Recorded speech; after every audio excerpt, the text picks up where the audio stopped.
Mwiriwe bakundwa na bene data hamwe n'inshuti muri hano kuri jewe n'umugisha hamwe n'ihirwe bidasanzwe kubana namwe muri uno mwanya kugira ngo nsangire namwe umwanya wo kuyaga ku ijambo ry'Imana hamwe no ku mugambi wayo uhanye n'iki gihe c'iherezo. Arico gituma ngomba gusoma mu gitabo c'ivyahishuriwe Yohana mu gice ca 11 umurongo wa 15 kugeza ku murongo wa 19 ahatubwira hati umumalayika w'indwi avuza inzamba mw'ijuru hakurikira amajwi arenga ati ubwami bw'isi buhindutse ubw'umwami wacu n'ubwa Kristo wiwe kandi azohora ahangamye ibihe bitazoshira. Babakuru 24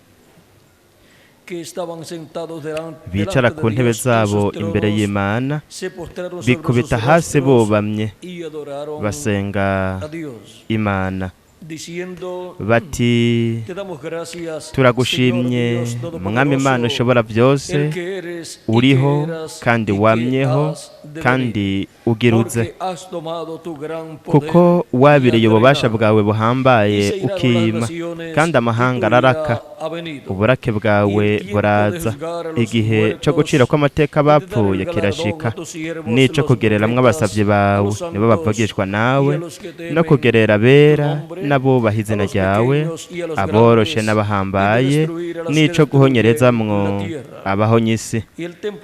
Urusengero rw'Imana rwo mw'ijuru rurugurugwa, mu rusengero rwayo habonekamwo isanduku y'isezerano ryayo, hakurikira imiravyo n'amajwi n'imituragaro no gutigita kw'isi n'urubura ruhambaye. Ese Imana yohezagira ubugingo bwacu kubw'ijambo ryayo, ikatwemerera no kuritahura. Ese yoduhishurira ijambo ryayo kuri uno muhingamo, nuko iduhishurira ibintu byose ishaka ko dutahura, mu izina rihoraho ry'umwami Yesu Kristo, amen kandi amen. Icigwa cacu mw'uno mwanya ni umumalayika w'indwi avuza inzamba ya nyuma. Murashobora gufata ivyicaro vyanyu.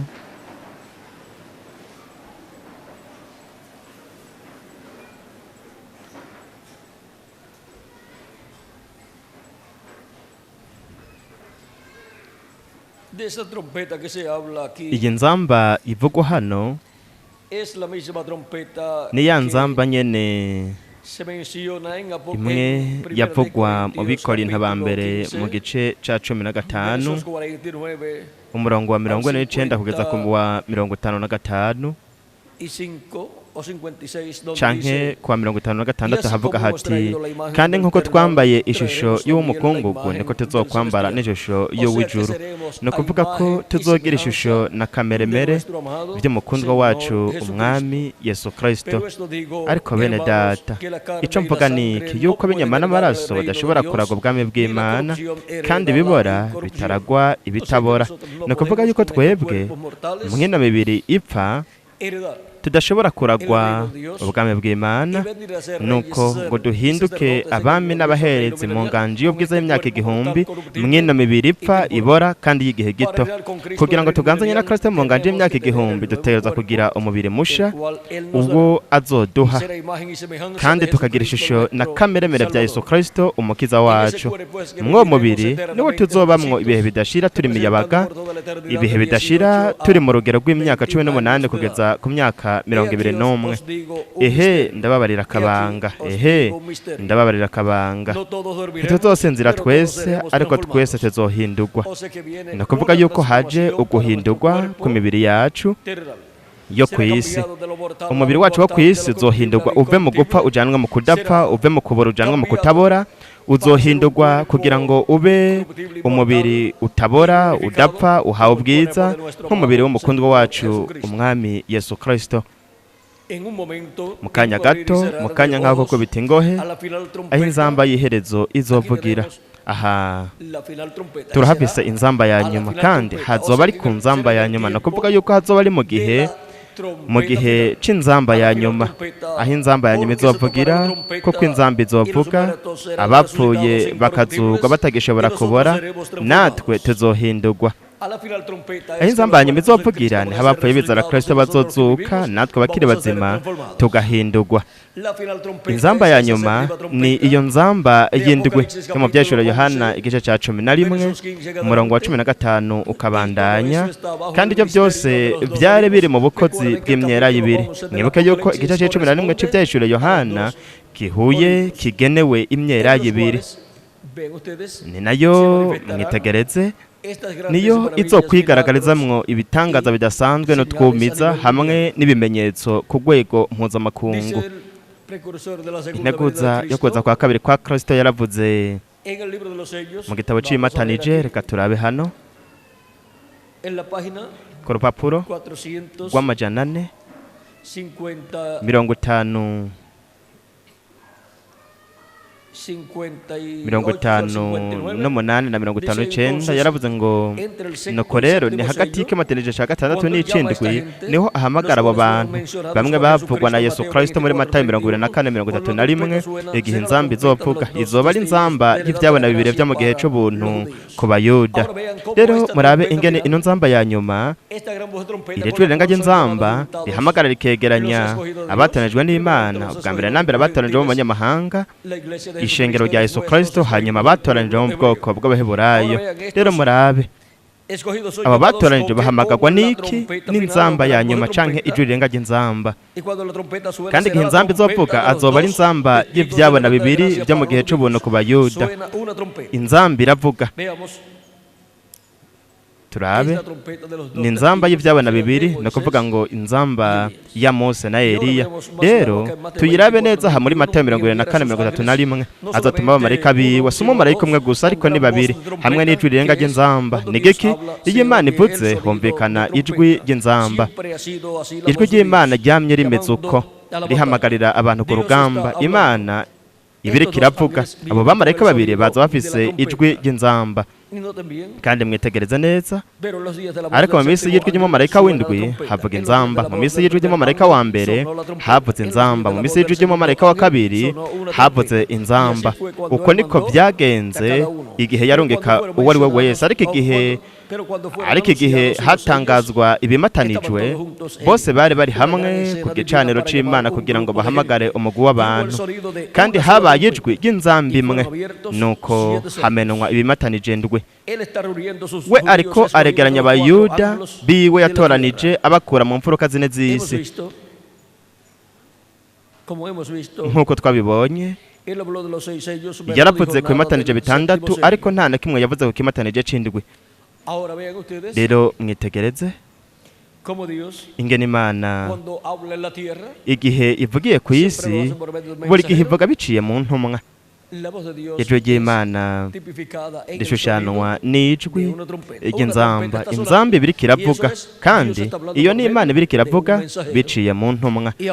Rero kubwo muhamagara w'abatoranijwe n'Imana bo mu banyamahanga, bwa mbere na mbere ku ishengero rya Yesu Kristo ahamagara abo yatoranije n'ijwi rirenga ry'inzamba, kandi abahamagaza ubukozi bw'abamarayika b'Umwana w'umuntu. Hanyuma azohamagara abatanije mu bwoko bw'abaheburayo mwubwo butumwa nyene bw'ijwi rirenga ry'inzamba biciye mu bukozi bw'abamarayika b'Umwana w'umuntu. Uko niko rero inzamba y'indwi,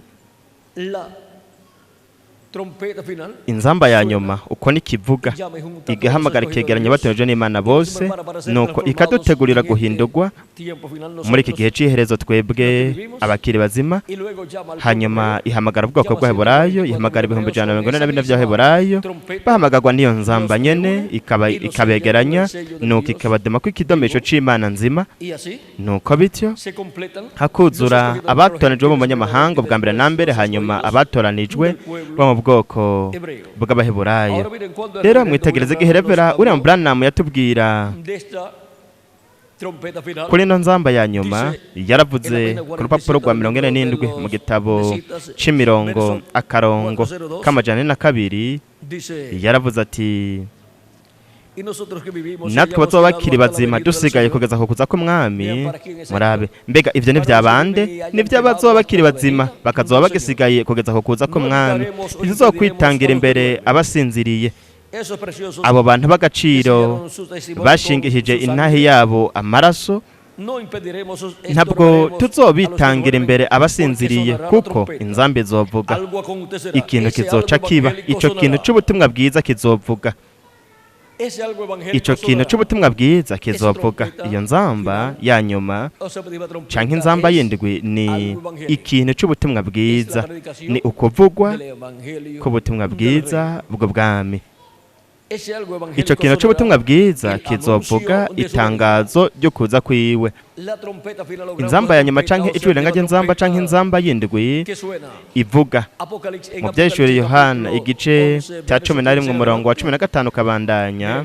Mwitegereze no kuvugwa k'ubutumwa bwiza bwo bwami buciga nino kuza kwa kabiri kwa Kristo, bugatangaza bukamenyesha ibanga ryo kuza kwa kabiri kwa Kristo, bukabwira iryo banga ishengero ry'umwami Yesu Kristo, bugahishura iryo banga ndetse bugashimangira bukerekana mu by'ukuri carico ukuza kwa kabiri kwa Kristo.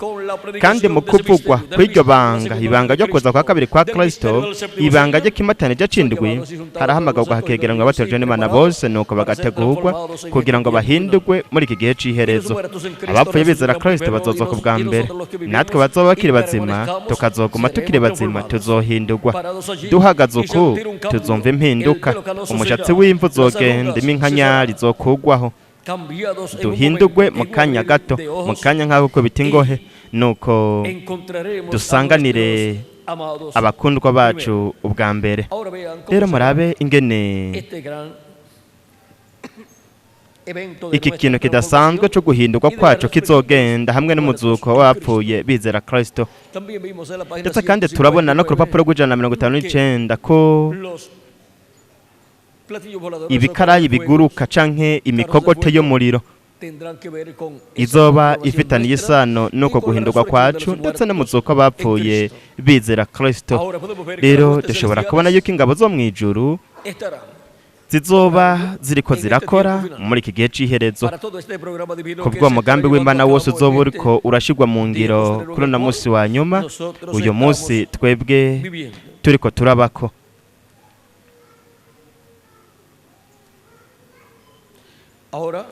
Rero turabe gato kandi kubijanye n'iribanga. Nibeke ko Revera William Branham atubwira ku rupapuro rw'148 mu gitabo c'imirongo akarongo ka 11:43, aravuga ngo kuri Isirayeli ibiri mu nzamba y'indwi nico kimwe n'icarico ikimatanije c'indwi kw'ishengero. Ikimatanije c'indwi kw'ishengero ni ukuza kwa kabiri kwa Kristo. Inzamba y'indwi nayo kuri Isirayeli ni ukuza kwa kabiri kwa Kristo. Kandi mu nzamba y'indwi hari Mose na Eliya. Rero turabe ku rupapuro rw'129 akarongo ka 11:50 haravuga ngo rero ese ingene iri shengero rimenye ibanga ry'ikimatanije c'indwi vyihuse. Ni kuvuga ibanga ryo kuza kwa kabiri kwa Kristo, ingene ibanga ry'ikimatanije c'indwi rimenyekanye n'ingoga. No kuvuga ngo ingene kuza kwa kabiri kwa Kristo kwamenyekanye n'ingoga. Kandi abayuda bahamagagwa n'ibanga ry'inzamba y'indwi, aribo bavugishwa n'Imana babiri, Eliya na Mose. Rero mwitegereze iri banga ridasanzwe, ariko biroroshe cyane, byose biroroshe kugeza ubwo n'abana bashobora kubitahura mu gihe biriko bihishurirwa abahungu bose n'abakobwa b'Imana. Turabona ko iri banga ry'inzamba y'indwi. Muraba aha haravuga ati yaravuze ko inzamba ikomeye izovuga, no kuvuga izosamirana. Inzamba ikomeye si inzamba nyinshi. Umunsi mukuru w'inzamba hariho zibiri muri zo, Mose na Eliya, kugira ngo tutazira izo nzamba. Ariko mu nzamba ikomeye ukuza k'umwami, inzamba ikomeye ni iki? Ni ukuza k'umwami kugira ngo atangaze ukugaruka kwa Yozefu, no kuvuga ngo kugira ngo atangaze ukuza kwa kabiri kwa Kristo, kuko Yozefu agarutse uko no kuza kwa kabiri kwa Kristo. Kristo agarutse ashushanijwe na Yozefu umwana wa Yakobo hariya muri Egiputa. Murabona amahanga yose azokoranira i Yerusalemu. Ivyo biri muri Yesaya igice ca 18 umurongo wa mbere kugeza kwa gatatu, no muri Yesaya 27 umurongo wa 12 na 13 niho avuza iyo nzamba. Kandi ibihugu byose bizomenya ko Isirayeli iri mu gihugu cayo, Imana iri kumwe nabo. Nuko rero umugeni azoza kugira ngo abane n'umukwe, umukwe n'umugeni. Hanyuma inganji y'imyaka 1000 inyuma y'uko isi yose izoba yarimbuwe n'ububasha roho nyanganda, kandi hazoba ijuru risha hamwe n'isi nsha bizokwamaho. Rero dushobora kubona umugisha udasanzwe Imana ifitiye twebwe twese. Ndetse no ku rupapuro rw'130 akarongo ka 11:34 yaratubwiye ati mwibuke yuko abakiri bazima bazoba basigaye batazokwitangira imbere basinziriye, kuko inzamba y'Imana, iyo nzamba ya nyuma ya gatandatu izoba ihejeje kuvuga. Iyo nzamba ya nyuma rero nk'ikimatanije ca nyuma azoba ari ukuza k'umwami. Izovuga no kuvuga izosamirana. Abapfuye bizera Kristo bazozuka ubwa mbere. Ndetse no ku rupapuro rw'149 aratubwira ikintu c'ino nzamba. Aravuga ati mwibuke yuko abakiri bazima, karongwa ka 13:33, mwibuke yuko abakiri bazima bazoba bagisigaye batazokwitangira imbere basinziriye, kuko inzamba y'Imana, iyo nzamba ya nyuma ya gatandatu izoba ihejeje kuvuga. Iyo nzamba ya nyuma rero hamwe n'ikimatanije ca nyuma azoba ari ukuza k'umwami. Izovuga abapfuye bizera Kristo bazozuka ubwa mbere. Bararuhutse gusa kugeza ico gihe. Rero dushobora kubona ingene ino nzamba ya nyuma canke ijuranganje nzamba canke inzamba y'indwi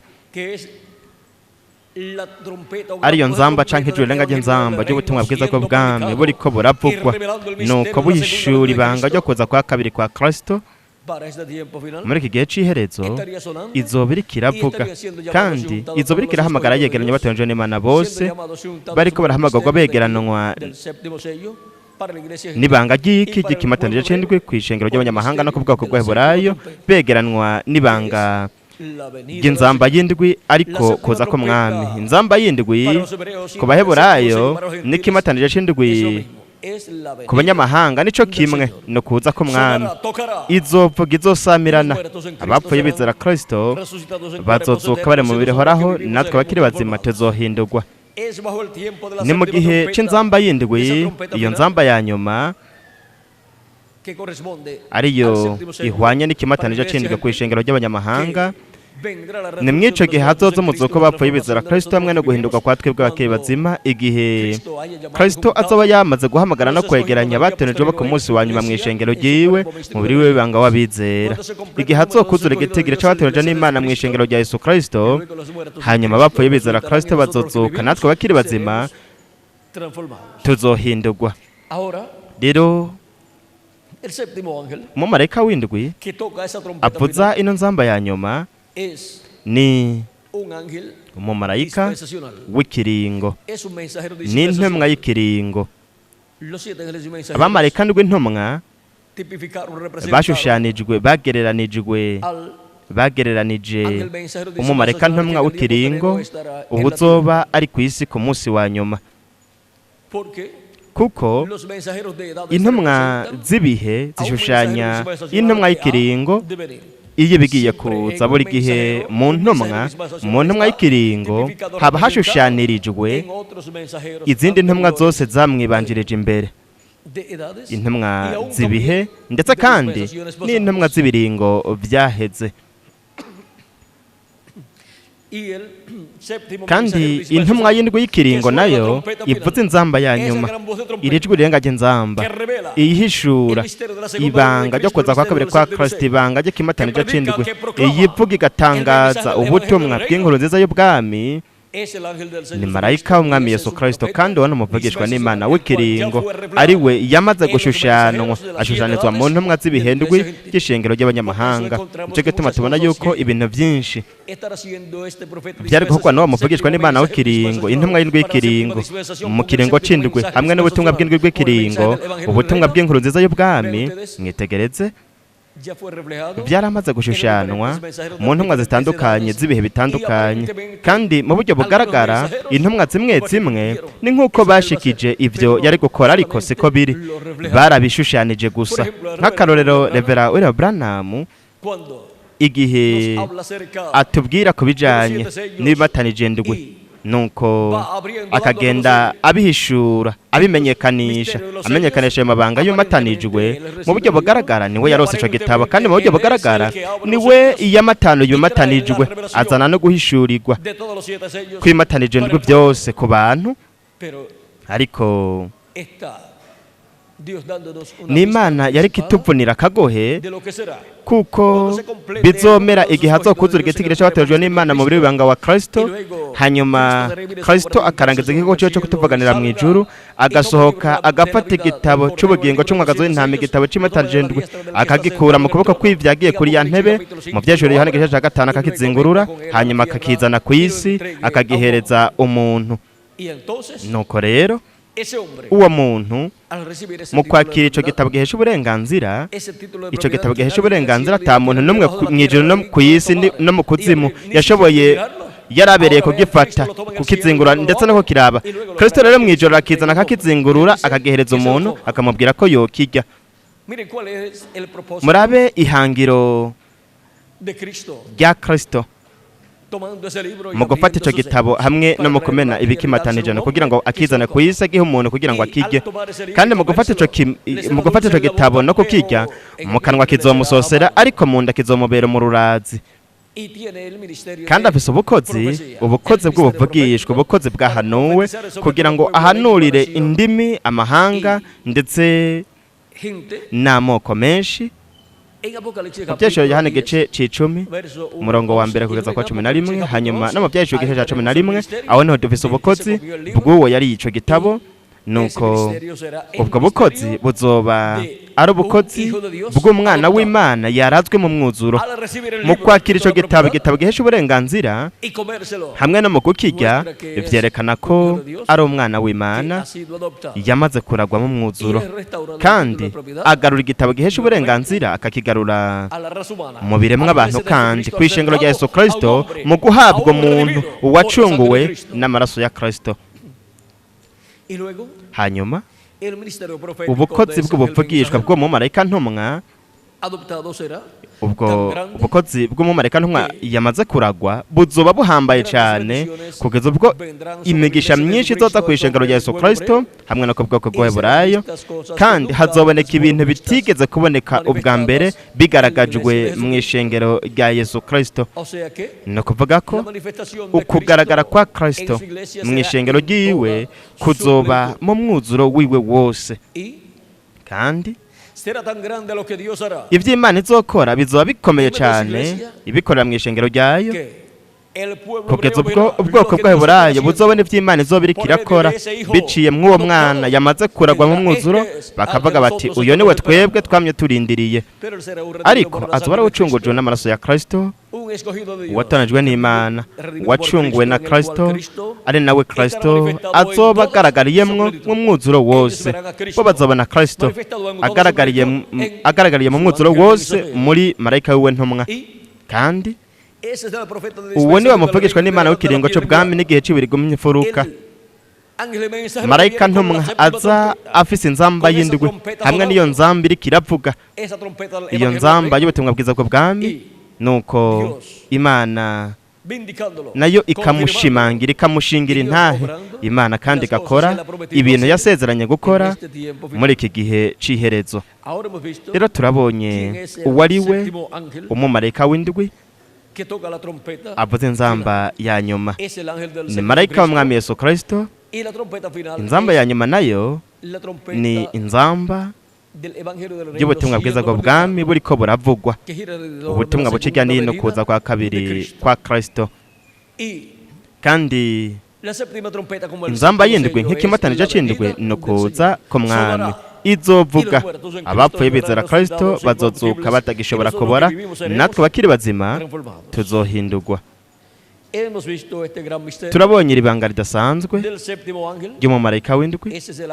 Uwo niwe mumalayika w'umwami Yesu Kristo, umumalayika w'indwi w'ikiringo c'indwi, hamwe n'inzamba ya nyuma, ubutumwa bwa nyuma bw'Imana, ubutumwa bwiza bw'ubwami buciga nino kuza kwa kabiri kwa Kristo nk'intambwe y'umuryango wa Yuda nk'umwami w'abami, hamwe n'uganza abaganza mu gikorwa ciwe co kwisubiza ivyiwe.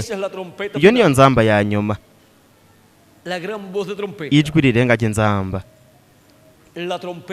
inzamba y'Imana, inzamba y'umwaka wa yubile wisubiyemwo ivuga igatangaza umwidegemvyo mw'isi yose, igatangaza ko twashitse mu gihe ubwo abapfuye bizera Kristo bagiye kuzuka, natwe bakiri bazima ko tugiye guhindurwa, kandi ko tuzosubira twese umurage wacu, kuko turabaragwa b'Imana n'abaraganwa na Kristo Yesu umwami wacu, kandi tugiye gusubira mu muryango wacu, umuryango wo mw'ijuru.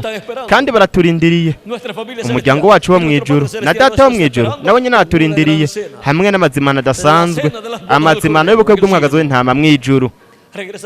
Tuzosubira mu muryango wacu hamwe no mu murage wacu, nk'uko byashushanijwe mu mwaka wa yubile mu Balewi igice ca 25 umurongo w'umunani kugeza kwa 13, aho inzamba y'umwaka wa yubile yavuga ku munsi w'icumi w'ukwezi kw'indwi, nuko hagatangazwa umwidegemvyo mw'isi yose, nuko amatungo yose yaba yaratanzwe canke yaragurishijwe canke yarafashwe ku bw'ideni runaka yasubira kwa banyeneyo, nuko imbohe nazo zikidegemvya zigasubira mu miryango yabo.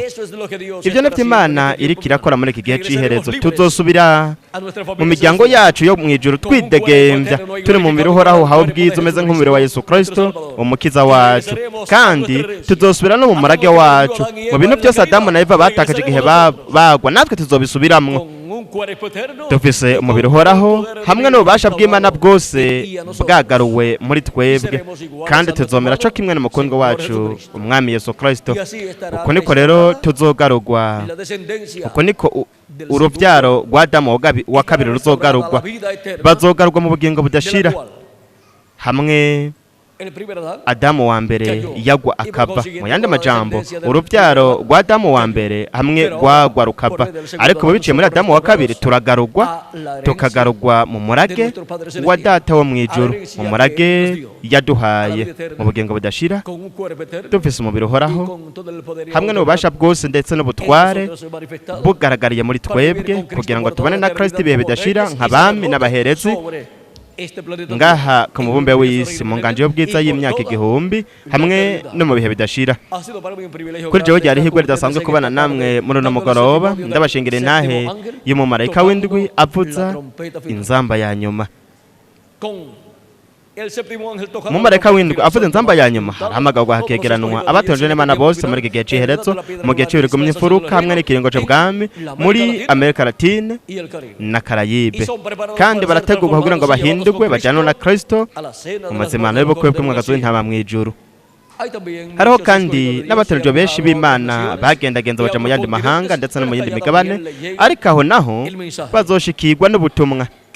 Ese imigisha ya Yesu Kristo mareka w'isezerano yoba kuri mwebwe mwese hamwe no kuri jewe nanje, kandi vuba aduhindura tujanane nawe mu mazimano y'ubukwe bw'umwagazi w'intama mw'ijuru, mu rugo rwa Data wo mw'ijuru. Kandi turi kumwe nawe muri uwo munsi mukuru udasanzwe wo mw'ijuru, aho azotanga ingero ku bana biwe bose ku bikorwa byose bazoba barakoze mu bwami bwiwe, mu gikorwa ciwe mw'ishengero ryiwe, umwe wese mu gihe yemerewe kubamwo.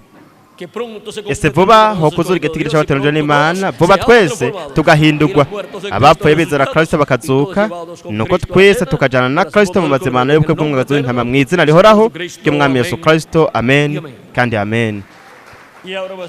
Rero turabonye ko umumalayika w'indwi avuza inzamba y'indwi, inzamba ya nyuma,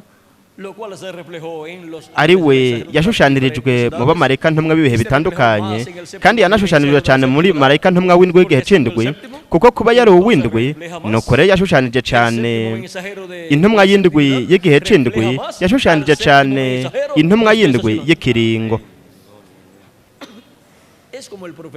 Ni nk'umuvugishwa n'Imana Yesaya uwari karavuga mu gice cya 53, hanyuma igihe inkone yasoma ico gisomwa, nuko Filipo akamwegera akamubwira ati mbega ibyo somo urabitahura?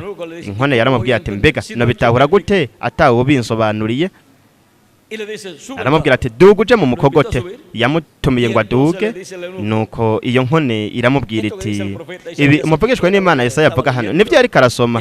Iyo nkone ati bumvugishwa n'Imana Yesaya avuga hano yari karivuga wenyine ubwiwe canke yari kavuga ku wundi muntu?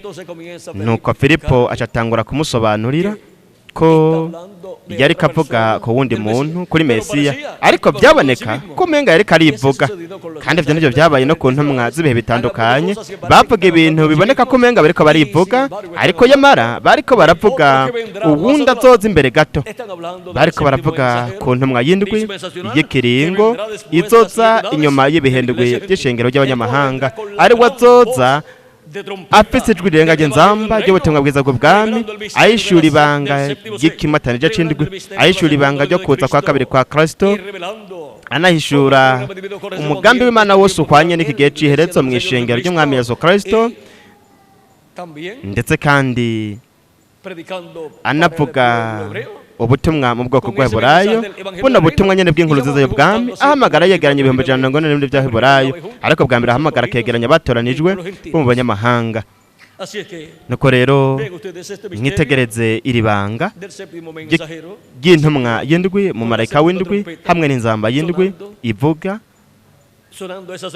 ariko aravuze iyo nzamba y'indwi. Mwabonye ingene byoroshe, kandi ibyo byose byaramaze gushushanwa n'Imana, ibishushanyirizwa mu ntumwa z'ibihe byaheze ndetse no mu biringo byaheze. Rero turabonye kuna mu marayika afise inzamba y'indwi, turabonye ko ari marayika w'umwami Yesu Kristo, hamwe n'ubukozi bwa Mose na Eliya na Yesu ku munsi wa nyuma. Kandi kumva ijwi rya Kristo biciye muri marayika wiwe, tuba turiko turakurikira Yesu Kristo, umukiza wacu, umwami w'abami hamwe n'uganza abaganza. nkurikiye Yesu Kristo, nk'uko muri buri gihe abatoranijwe bakurikiye Yesu Kristo mu kumva ijwi rya Kristo biciye muri marayika ntumwa uwo yarungitse. Mu gihe cy'iherezo naho kumva ijwi rya Kristo biciye muri marayika ntumwa uwo arungika ku ishengero ryo ku munsi wa nyuma, dukurikira Yesu Kristo imisi yose y'ubuzima bwacu.